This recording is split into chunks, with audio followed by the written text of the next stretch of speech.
Bonjour les troisièmes, donc on se retrouve aujourd'hui pour essayer de compléter ensemble les pages 12 et 13 de votre livret de leçons qui concernent les solides, leur représentation et le calcul de leur volume.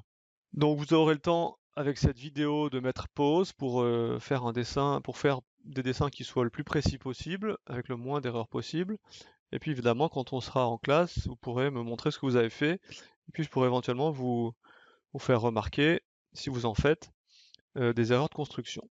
Alors en guise d'introduction, je vous propose de vous montrer deux types de perspectives, il en existe d'autres. Donc la première perspective, vous la voyez ici à gauche, et la deuxième à droite. Donc quelles sont les différences? Eh bien la différence, c'est que, vous voyez à côté de celle-ci, j'ai mis une photo. Pourquoi? Puisque elle ressemble plus à la photo que celle qui est à gauche. Alors pourquoi? Puisque sur la rétine de l'œil se forme une image où vous voyez les différentes lignes ici. On a l'impression, même si ce n'est pas la réalité, qu'elles se rejoignent tout au même point. C'est pour ça qu'on a appelé cette perspective la perspective, vous l'avez peut-être déjà vu en art plastique, la perspective à point de fuite. Alors j'ai mis point de fuite au singulier, il existe des perspectives avec plusieurs points de fuite. En l'occurrence, le dessin qui est ici, il est fait avec un seul point de fuite. Si on s'amusait à relier tous les segments ici, vous verriez qu'ils se rejoignent ici au même point. Ça, c'est la première perspective, disons celle qui ressemble le plus à la réalité et qu'on trouve dans les bandes dessinées.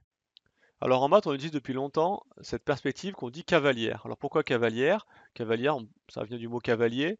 Alors certains pensent que c'est la vue qu'a quelqu'un qui est sur un cheval, donc une vue un petit peu vue d'en haut.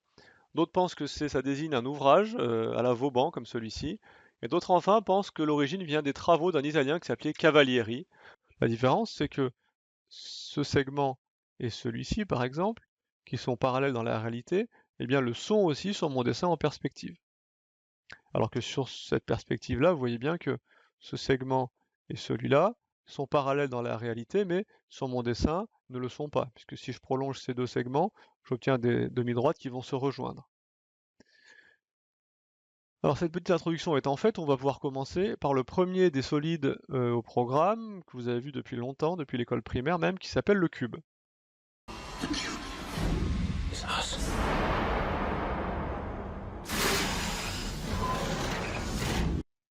Alors pour chacun des solides, on va faire deux choses. On va d'abord le dessiner sur ce petit quadrillage, puisque pour certains, je sais que ça pose encore des difficultés, dessiner un cube qui ressemble vraiment à un cube.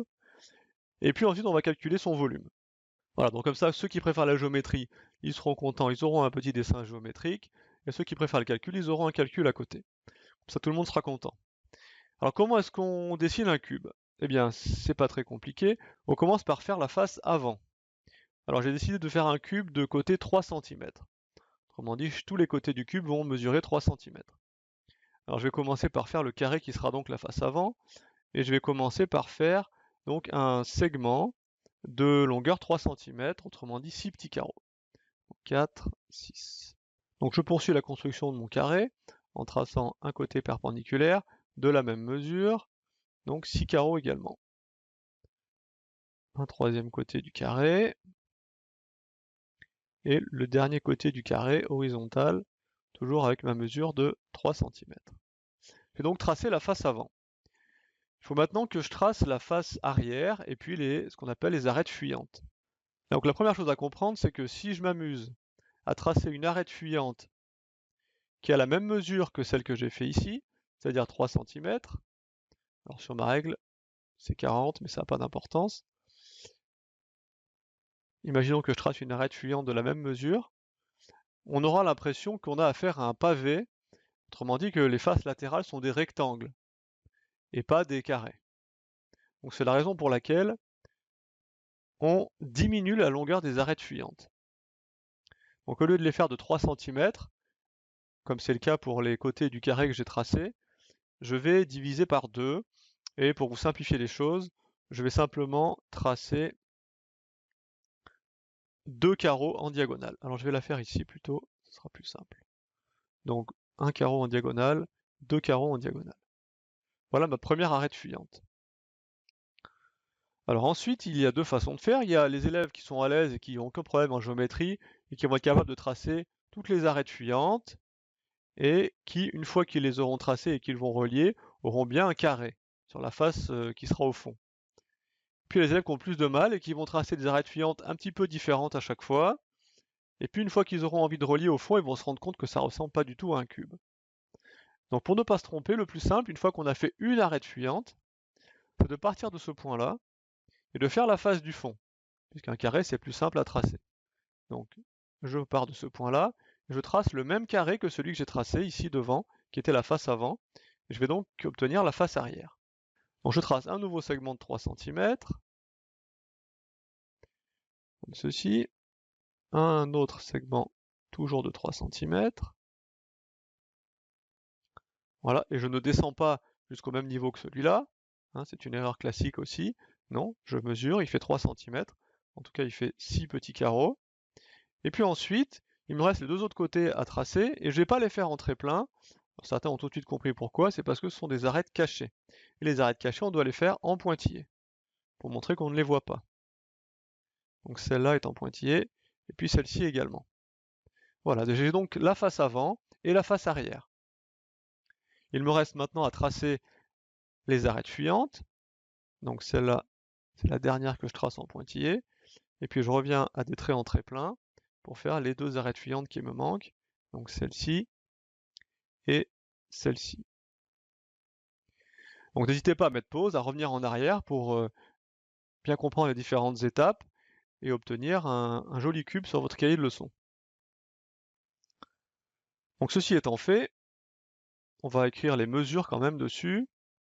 Donc le côté que j'ai tracé en bas mesure donc 3 cm, on a dit. Et puis comme c'est un cube, et bien c'est la même chose pour toutes les arêtes du cube. Elles mesurent toutes 3 cm. Voici pour le dessin en perspective. Maintenant on va s'intéresser au volume. Donc être capable de calculer le volume d'un pavé droit, c'est finalement être capable de dire dans ce pavé droit combien de cubes peuvent rentrer, des petits cubes comme ça qui mesurent 1 cm de côté par exemple. Donc là je vais les mettre un par un et je vois que je peux en installer 6. Ensuite de la même façon je vais installer des cubes pour compléter une première couche. Je peux installer à nouveau 6 cubes, puis à nouveau 6 cubes, puis encore une fois 6 cubes. J'ai comme ça installé 4 colonnes, on pourrait dire 4 colonnes de cubes, pour faire une première couche, un premier étage, qui est donc composé de 24 cubes, 6 x 4. Alors j'ai pas encore complété mon pavé jusqu'en haut, on va dire. Donc pour ça, il va falloir maintenant que j'installe les couches les unes sur les autres. Donc j'ai une première couche là de petits cubes, je vais en installer une deuxième couche, qui va être également constituée de 24 cubes, puis une troisième, puis une quatrième, puis une cinquième, pour obtenir finalement mon pavé droit, rempli, pour obtenir un pavé droit rempli de petits cubes. Et donc le volume du pavé droit, qu'est-ce que c'est? Eh bien c'est le nombre de cubes qu'il m'a fallu pour le compléter. Et donc ce nombre de cubes, on avait dit qu'il y avait 24 sur la première couche, on a mis 5 couches identiques, donc 5 x 24 égale 120 cubes. Et si mes cubes ont comme côté 1 cm, le volume de mon pavé droit est donc de 120 cm3.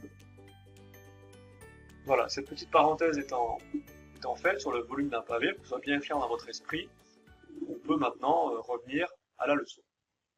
Alors dans mon cube à moi, qui mesure 3 cm, je vais donc avoir l'aire de la base, que vous devez même colorier en vert. L'aire de la base, ça va donc être 3 cm fois 3 cm. Faut bien comprendre que, bien sûr, le côté, même si je l'ai réduit tout à l'heure, il mesure également 3 cm. Donc 3 cm fois 3 cm, ça me fait une première couche avec 9 cubes. Donc je l'ai dit plusieurs fois, mais on a bien affaire à un cube. Donc 3 cm ici, 3 cm pour l'arête fuyante, mais aussi 3 cm pour la hauteur. Donc quelle est la formule finalement pour le calcul du volume d'un cube? Eh bien la formule n'est pas très compliquée, c'est même la plus simple de toutes. C'est donc côté fois côté. Donc là j'ai l'aire de la base, et puis je vais changer de couleur, fois, et ben c'est encore une fois le côté, mais que j'ai ici tracé en rouge. On pouvait poser la question pourquoi il change de couleur alors que c'est côté fois côté fois côté. Vous comprendrez quand on calculera le volume des solides suivants. Donc en tout cas, côté fois côté fois côté pour un cube et rien de plus simple. Donc pour le petit cube qu'on vient de construire, quel est le volume? Eh bien, c'est pas compliqué. Je vous ai fait 3 lignes de pointillés puisque j'attends au moins 3 étapes quand on vous demande de calculer un volume. Donc les 3 étapes, les voici. Première ligne, on rappelle la formule de calcul. Comme ça, même si on ne sait pas calculer, on peut quand même espérer avoir quelques points puisqu'on a appris sa formule. Donc V égale côté, ou pour ceux qui préfèrent, côté au cube. Deuxième étape, on remplace par les longueurs. Effectivement, on connaît les longueurs. C'est 3 fois la même chose, donc 3 cm fois 3 cm fois 3 cm. Donc il y a quelques années, on nous interdisait de mettre les unités dans les calculs, et maintenant, on nous demande de le faire. Et finalement, c'est plus logique, puisqu'en mettant les unités, on fait moins d'erreurs sur l'unité du résultat, voire même sur la cohérence du calcul, puisque là, vous voyez qu'on fait des centimètres fois des centimètres fois des centimètres, on obtient bien des centimètres cubes. Hein, si vous multipliez des centimètres par des centimètres, vous n'allez pas trouver un volume, vous allez trouver une surface, une aire. Et on termine le calcul en faisant 3 fois 3 fois 3, qui fait 3 fois 3, 9 fois 3, 27. Donc 27 cm3. Et puis si c'est un contrôle et qu'on veut faire plaisir au correcteur, eh bien on prend 10 secondes pour encadrer son résultat. V égale 27 cm3. Voilà pour le calcul du volume de ce petit cube. Donc s'il a comme côté 3 cm, on peut mettre à l'intérieur de ce cube 27 cubes de côté 1 cm. On dit 3 couches de 9 cubes. Après avoir dessiné et calculé le volume d'un cube, on va donc dessiner et calculer le volume d'un cube. Mais le cube fait partie d'une famille plus grande, de la famille des parallélépipèdes, ou plus simplement des pavés droits. Donc le cube est un pavé droit particulier de la même façon que le carré est un rectangle particulier. Donc un pavé droit, c'est très simple, c'est un solide dont toutes les faces sont des rectangles. Et en particulier, si toutes les faces sont des carrés, alors ce pavé droit devient un cube. Alors on va d'abord, comme on a fait pour le cube, on va d'abord le dessiner, puis calculer son volume. Alors j'ai choisi un pavé droit donc de dimension 4,5 cm, 2 cm et 3 cm. Donc je ne vais pas m'attarder sur la construction en elle-même, vous avez compris, c'est la même méthode que pour le cube. Donc je commence par la face avant, donc je commence par tracer un rectangle de longueur 4,5, 1, 2, 3, 4,5. Donc la hauteur est de 3 cm.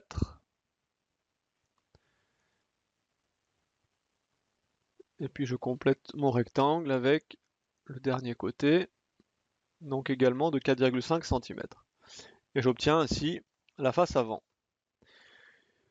De la même façon que je l'avais fait pour le cube, je vais commencer par tracer une arête fuyante. Je vais ensuite tracer la face arrière.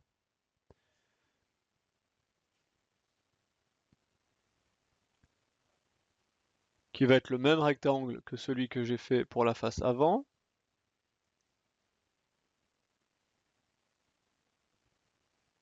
Donc deux arêtes entrées plein et puis, comme pour le cube, deux arêtes entrées pointillées puisque ce sont des arêtes cachées.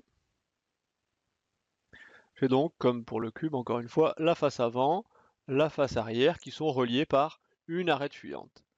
Il me reste donc à tracer trois arêtes fuyantes, donc une en pointillé et puis deux en trait plein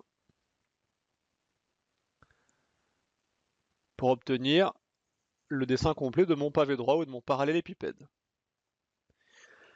Je vais maintenant écrire les dimensions de ce pavé droit. Donc comme je l'ai dit tout à l'heure, j'avais choisi comme longueur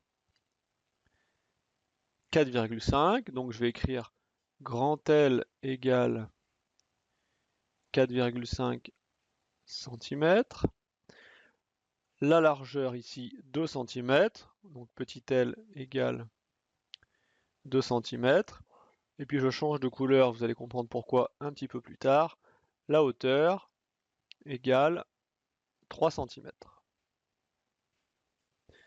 Alors pour le cube, on avait CCC, pourquoi? Parce que c'est les mêmes côtés. 3 cm, 3 cm, 3 cm. Alors que pour le pavé, on est obligé d'utiliser trois lettres différentes puisque on a trois mesures différentes. Alors vous pourriez me dire, bon ça vous avez décidé que c'était la longueur, mais si je redresse le cube, Si je le fais tourner un petit peu, le cube, je vais peut-être essayer de le faire comme ça, de le faire pivoter. Alors, dans ces cas-là, la hauteur, on a l'impression que c'est ça maintenant. Donc vous avez raison. C'est pourquoi vous allez voir quand on va écrire la formule, qu'on décide que ce soit la longueur ou la largeur ou la hauteur, ça ne changera rien pour le calcul du volume. Heureusement, parce que le volume de ce solide-là, c'est bien évidemment le même que le volume de ce solide-là. C'est pas parce qu'on change de position que son volume change. Mais positionné comme il l'est, j'ai donc bien la longueur ici, la largeur ici et la hauteur ici. Alors comme on l'avait fait pour le cube, on va passer en couleur l'air de cette face. Et là encore, vous verrez plus tard pourquoi j'insiste un peu sur l'air de ce qui est l'air de la base finalement. On peut le voir dès à présent puisque le volume c'est toujours l'air de la base fois la hauteur. Alors ici l'air de la base c'est un rectangle. Donc l'air d'un rectangle c'est longueur fois largeur. Et ensuite, une fois que j'ai trouvé l'air de la base, je multiplie par la hauteur. J'obtiens donc la formule si je respecte mes couleurs. Donc longueur fois largeur, voilà pour l'air de la base, et puis fois hauteur. Longueur fois largeur fois hauteur. Donc la multiplication est commutative, on peut changer l'ordre des facteurs, et donc si la hauteur, quand je le tourne, la hauteur si c'est 4,5, ça ne changera rien à mon produit. Alors comme on l'a fait tout à l'heure pour le cube, j'ai de nouveau fait 3 lignes, puisque j'attends de votre part 3 étapes, 3 lignes de calcul. Donc première étape, on rappelle la formule. Comme ça, même si on ne sait pas l'utiliser, on peut quand même espérer avoir quelques points le jour d'un contrôle parce qu'on a quand même retenu la formule. Donc longueur fois largeur fois hauteur. Alors dans mon exemple, longueur fois largeur, c'est l'air de la base, autrement dit 4,5 cm fois 2 cm fois, et la hauteur 3 cm. Donc j'ai bien un volume puisque j'ai des centimètres fois des centimètres fois des centimètres, donc déjà pas de problème, j'aurai bien des centimètres cubes. Et ensuite il suffit de faire la calculatrice ou de tête, 4,5 fois 2 ça fait 9, et 9 fois 3 ça fait 27 centimètres cubes. Alors comme tout à l'heure, on peut encadrer en vert le résultat. Voilà pour le pavé droit. On va tourner la page et puis s'intéresser maintenant au schéma et au volume d'un autre prisme droit, mais cette fois-ci d'un prisme droit à base triangulaire. Alors qu'est-ce que c'est déjà un prisme droit? Eh bien un prisme droit il est construit avec un polygone, donc une figure avec plusieurs côtés qui sont des segments, une figure fermée. Donc là j'ai choisi un triangle, et puis ce polygone, on va construire des arêtes comme ça, pour lui former des faces qui seront toutes des rectangles. Donc les faces latérales seront toutes des rectangles. J'avais donc construit un triangle, qui était la face, on pourrait dire la face inférieure, et la face supérieure, ça va être exactement le même polygone, c'est-à-dire le même triangle. Je vais donc le faire apparaître, et j'obtiens un prisme droit à base, comme c'est écrit ici, à base triangulaire. Donc deux faces sont des triangles, et toutes les autres sont des rectangles. Alors de la même façon, je pourrais avoir un prisme droit à base hexagonale, à base pentagonale, ce que vous voulez. Vous faites n'importe quel polygone, vous obtenez la face inférieure, le même la face supérieure, et tout le reste vous reliez avec des segments. Vous obtenez que des rectangles tout autour, et vous obtenez ainsi un prisme droit. Alors là, on va s'attarder un peu sur ce prisme droit, puisqu'il y a des sources d'erreurs pour calculer le volume. Parce qu'on a donné le même nom à plusieurs choses. Alors par exemple, la longueur de ce segment correspond à la hauteur du prisme droit. Mais un triangle aussi a une hauteur, on l'a vu les années précédentes quand on calcule l'aire du triangle. Et là j'ai besoin de l'aire du triangle puisque, je vous l'ai déjà rappelé pour le pavé droit, le volume d'un prisme en général c'est l'aire de la base fois la hauteur. J'ai donc besoin de calculer l'aire de ce triangle. Alors l'aire de ce triangle, je vous rappelle la formule de l'aire du triangle. L'aire du triangle c'est base fois hauteur divisé par 2. Mais de quelle hauteur on parle et de quelle base on parle? eh bien on parle de la base et de la hauteur du triangle, et pas de la base et de la hauteur du prisme droit. Pour que ce soit bien clair, on a ici la hauteur du prisme, et puis on a ici la hauteur, et je fais apparaître la base en même temps, la hauteur du triangle.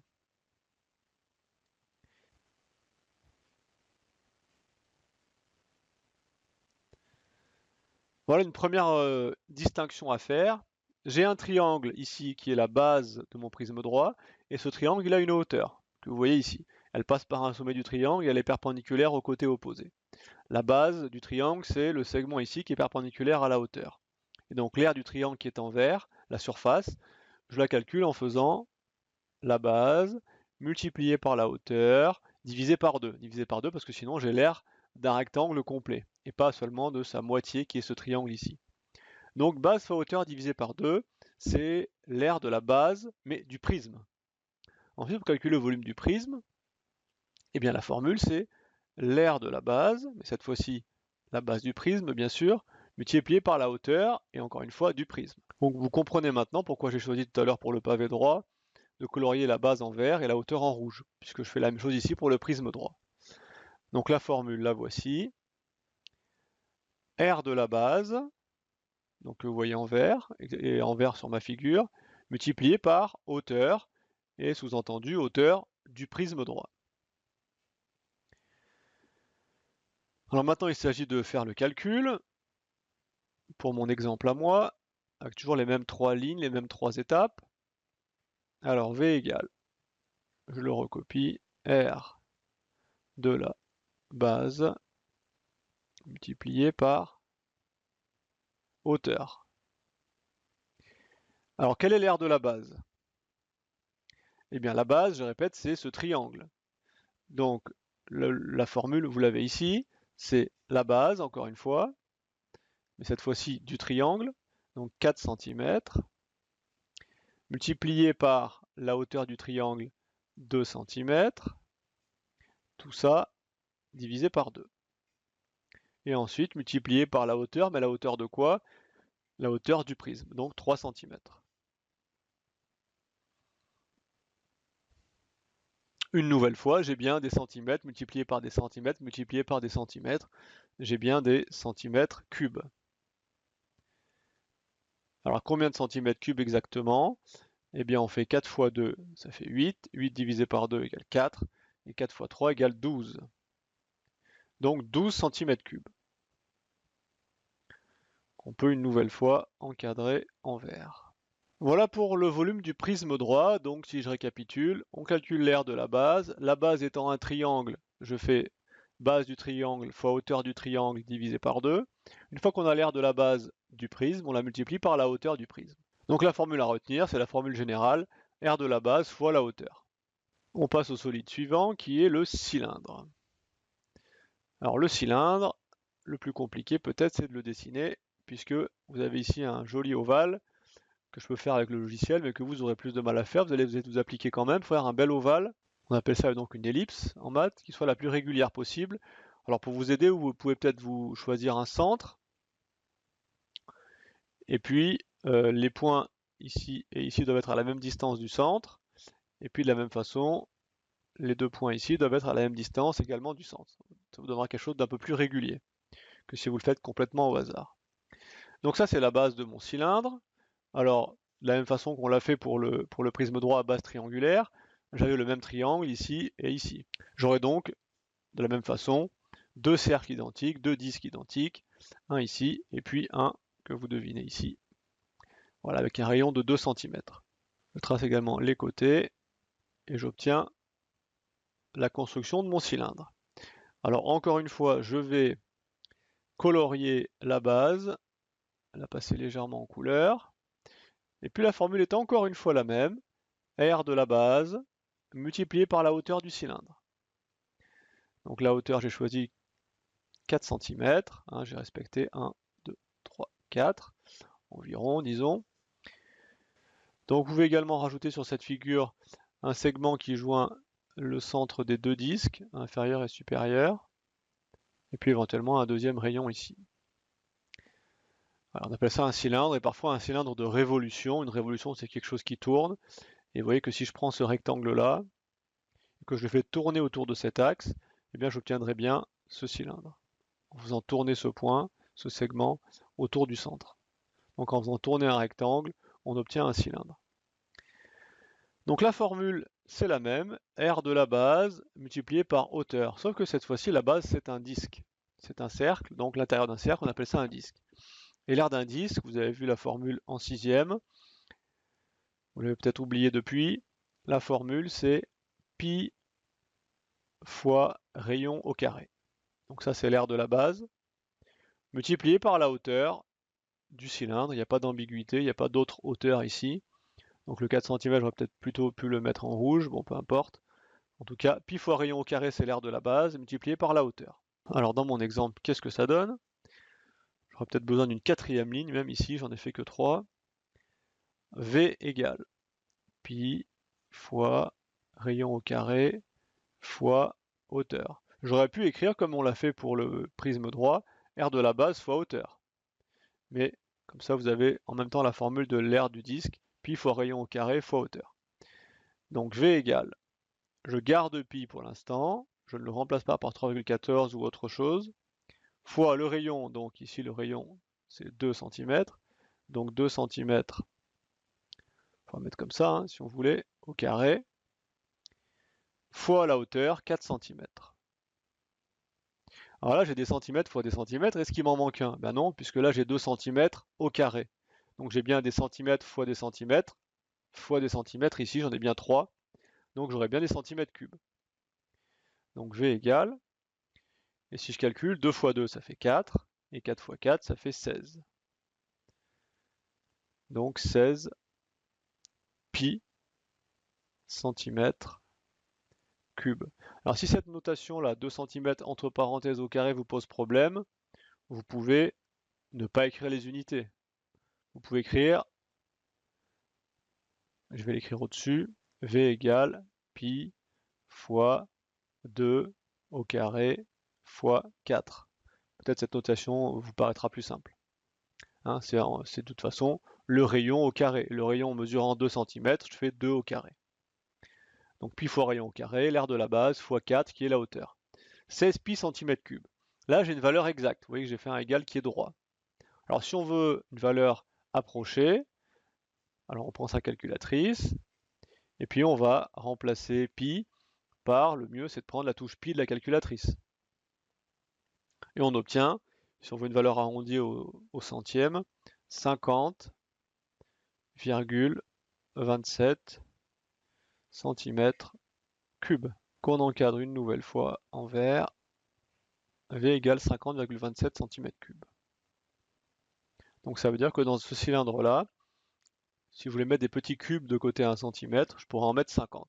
Il nous reste un dernier solide sur cette page 13 de votre cours, qui est le cône. Alors le cône, pour la première fois, ce n'est pas un solide pour lequel on va faire R de la base multiplié par la hauteur. Enfin, pas tout à fait. Parce que vous doutez bien que si je fais l'aire de la base c'est un disque, comme pour le cylindre. Si je fais l'aire de la base multiplié par la hauteur, eh bien j'ai le volume du cylindre et pas le volume du cône. Donc ne tracez pas ce que je vais faire à l'instant. Regardez simplement à l'écran. Qu'est-ce qui se passerait si je reliais ici ce point là et là? Eh bien j'obtiens un cône à l'intérieur d'un cylindre. Donc le cône il a forcément un volume plus petit que le cylindre. Il a un volume combien de fois plus petit? Eh bien il a un volume 3 fois plus petit. Alors pourquoi 3 fois? Eh bien pour vous le démontrer, il faudrait que j'utilise des outils que vous ne maîtrisez pas encore et que vous ne maîtriserez pas non plus l'année prochaine, qui sont des intégrales. Avec des intégrales, je pourrais vous prouver que il faut bien effectivement 3 fois le volume du cône pour remplir ce cylindre.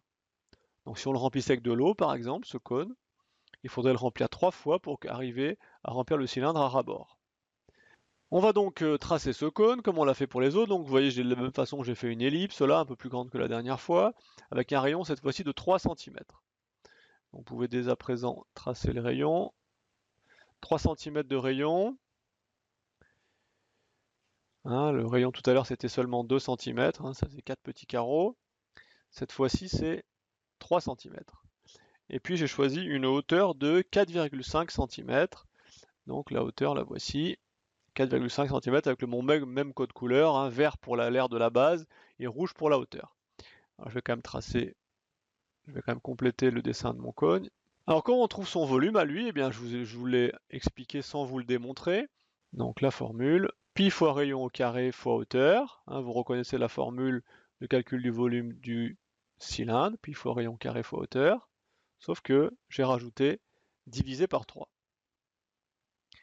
J'ai oublié de passer un peu de couleur sur la base, comme ceci.